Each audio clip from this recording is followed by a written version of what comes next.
என் கடவுளே, என் அரசே, உம்மை புகழ்ந்து ஏத்துவேன். உமது பெயரை என்றும் எப்பொழுதும் போற்றுவே. என் கடவுளே, என் அரசே, உம்மை புகழ்ந்து ஏத்துவேன். என் கடவுளே, என் அரசே, உம்மை புகழ்ந்து ஏத்துவேன். இயேசுவில் பிரியமானவர்களே, இன்று ஒரு திருப்பாடல் நிகழ்ச்சியிலே உங்களை சந்தித்ததிலே மிக்க மகிழ்ச்சி. இந்த நாளிலே இறைவன் நமக்கு கொடுத்திருக்கக்கூடிய அற்புதமான கொடை திருப்பாடல்கள் 145வது திருப்பாடல். இந்த திருப்பாடல் மிக மிக சிறந்த ஒரு திருப்பாடல். ஏனென்றால் இது திருப்பாடல்களுடைய 5வது பகுதியிலே வருகின்றது. அதாவது இந்த அடிமைத்தனம், இறந்து போன மாற்றி, இவை எல்லாமே மீண்டு வரக்கூடிய ஒரு சூழல். பல துன்பங்கள், துயரங்கள் என்று மக்களுடைய வாழ்க்கையை தோய்ந்து போன சூழலிலே மீட்பு செய்தியை பெற்றுக்கொள்ளக்கூடிய ஒரு சூழலிலே வருகின்ற திருப்பாடல் இது.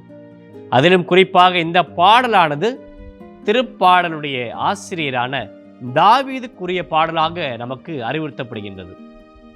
தாவீது இறைவன் நோக்கி மன்றாடக்கூடிய பாடல் என்று பல பாடல் இருக்கின்றன. உதாரணமாக திருப்பாடல்கள் 17 நாம் பார்க்கின்றோம். இந்த 17வது திருப்பாடலானது இறைவனை நோக்கி தாவீது அரசு செய்யக்கூடிய ஜெபத்தை குறிப்பதாக இருக்கின்றது. ஆனால் இன்று நமக்கு தரப்படக்கூடிய இந்த 145வது திருப்பாடல் தாவீது இறைவனை புகழக்கூடிய ஒரு திருப்பாடலாக இருக்கின்றது. எதற்காக புகழ வேண்டும், எதற்காக நன்றி செலுத்த வேண்டும்? ஒரு காரணம் உண்டு. இந்த திருப்பாடலை நாம் பார்க்கின்றோம். தாவீது ஆண்டவரை பற்றி கொள்கிறார். எதற்காக நன்றி செலுத்துகின்றார், எதற்காக போற்றி புகழ்கிறார் என்று பார்க்கின்ற பொழுது, தனக்கு மட்டுமல்ல, தன்னுடைய ஆட்சிக்கு உட்பட்ட மக்களையும் இணைத்து எங்களுக்கு நீர் செய்த எல்லாவற்றுக்கும் உம்மை புகழ்கிறோம் ஆண்டவரே என்று நமக்கு எடுத்துரைக்கின்றார். குறிப்பாக இன்றைய பல்லவி, இந்த திருப்பாடலுடைய முதல் வசனத்தை நாம் பார்க்கின்றோம்.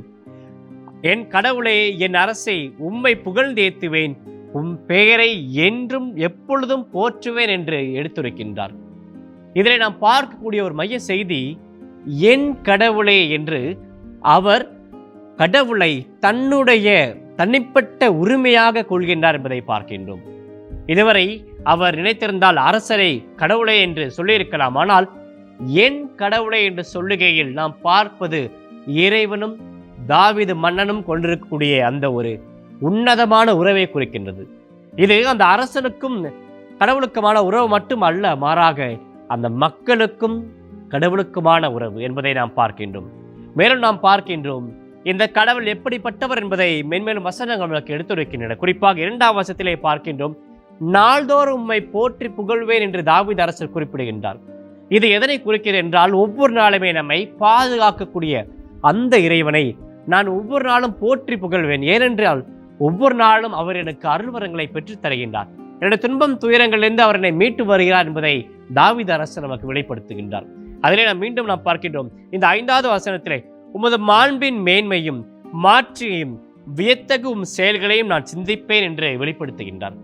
இது தாவீது அரசனுக்கு மட்டுமல்ல, தாவீது அரசனுக்கு உட்பட்ட மக்களுக்கு மட்டுமல்ல, இஸ்ராயல் மக்களை எப்பொழுது கடவுள் தேர்ந்தெடுத்தாரோ அப்பொழுதிலிருந்தே இந்த மக்களுக்கு அரும்பெரும் செயல்களை கடவுள் செய்தவராக இருக்கின்றார். இதையெல்லாம் நினைவு கூறிய மக்கள் தாங்கள் துன்பப்பட்ட போதிலும், தாங்கள் அடிமைகளாக சென்ற போதிலும் கூட நம்பிக்கை இழக்காமல் அவர் மீது என்றுமே நம்பிக்கை கொண்டு அவருக்கு நன்றி புகழ் பாடக்கூடிய மக்களாக இருந்தார்கள். தோற்று போனார்கள் உண்மைதான், வீழ்ந்து போனார்கள் உண்மைதான். ஆனால் எப்பொழுதுமே கடவுள் ஒருவர்தான் தங்களை மீட்பார் என்பதிலே அவர்கள் உறுதி கொண்டிருந்தார்கள். அதனுடைய வெளிப்பாடுதான் இந்த மீட்பு செய்தி அவர்களுக்கு கிடைக்கின்ற பொழுது, இந்த மீட்பை அவர்கள் பெற்றுக்கொள்கின்ற பொழுது, அவர்கள் நாள்தோறும் உம்மை புகழ்ந்தேத்துவேன் இறைவா என்று அவர்களுக்கு அறிக்கையிடுகிறார்கள். மேலும் நாம் பார்க்கிறோம், அவர்கள் உமது உயர்ந்த நற்பண்பை நினைத்து கொண்டாடுவார்கள், உமது நீதியை எண்ணி ஆர்ப்பரித்து பாடுவார்கள் என்று குறிப்பிடுகிறார்கள். தாவீது அரசருடைய வாழ்க்கையை நாம் பார்க்கின்ற பொழுது பலவிதமான மேடு பள்ளங்கள் இருந்தாலும் கூட நம்பிக்கை எப்பொழுதும் கடவுள் மேலே இருந்தது என்பதை நாம் பார்க்கின்றோம். அதைதான் அந்த மக்களும் பெற்றுக்கொண்டார்கள். அதைதான் இன்றைய நாமும் பெற்றுக்கொள்ள அழைக்கப்படுகின்றோம். குறிப்பாக இன்றைய 8 மற்றும் 9 வசனங்களை நாம் மிக மிக அதிகமாக உணர்ந்து கொள்ள வேண்டிய ஒரு சூழல் நான் பார்க்கிறோம். ஆண்டவர் இரக்கமும் கனிவும் உடையவர், எளிதில் சினம் கொள்ளாதவர், பேரன்பு கொண்டவர், ஆண்டவர் எல்லோருக்கும் நன்மை செய்பவர் என்பதை எடுத்துரைக்கின்றது. இது அந்த மக்களுக்கும் அல்ல, இன்று நமக்கும் அருள் பெற்றுக்கூடக்கூடிய அனைவருக்குமே தரக்கூடிய கொடையாக இருக்கின்றது. அதாவது நம்முடைய வாழ்விலே நாம் பாவத்திலே வீழ்ந்து போயிருந்தாலும் கூட, தாவீது அரசனை போல நாம் சில நேரங்களிலே தவறி போயிருந்தாலும் கூட, இறைவன் இயேசு கிறிஸ்து நமக்கு அருளும் ஆற்றம் அன்பும் நிறைந்தவராக இருக்கின்றார். எனவே அவருக்கு நாம் என்றும் துணை செய்ய நம்முடைய அருள் பெற்ற மக்களை, நம்முடைய ஒவ்வொரு நாளுமே நம்முடைய செயல்களை இறைவனுடைய பாதத்திலே சமர்ப்பித்து மன்றாடுவோம்.